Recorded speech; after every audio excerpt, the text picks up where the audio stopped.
This is one of the biggest political stories in the UK today. Rachel Reeves is warning that if Britain wants to spend more on defence, then other parts of government spending may have to take the hit, and that could include welfare.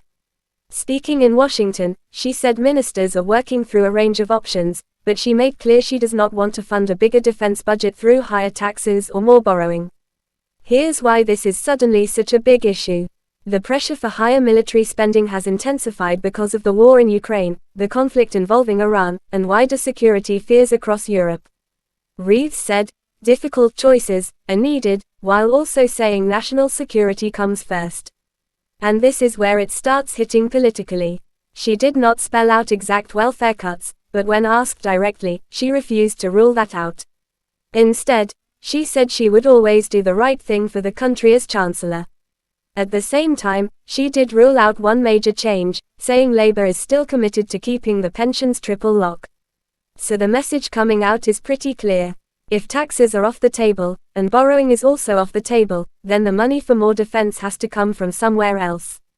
Reuters says that means cuts to other areas of public spending are one possible route, and The Guardian says Reeves openly signaled that welfare could be part of that wider squeeze. There is also a bigger money problem behind all this.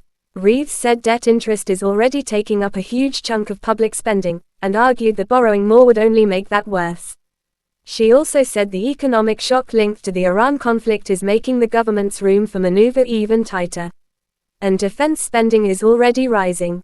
According to The Guardian, UK defense spending is on track to reach 2.6% of GDP by April next year, and Reeves says that is already ahead of what the main parties were promising before the 2024 election. But even with that increase, pressure is growing for the government to go further and faster. So the simple version is this. Reeves says more defense spending may mean cuts elsewhere. She does not want to raise taxes or borrow more. She would not rule out pressure on welfare. And the government is now signaling that national security could come before other spending priorities.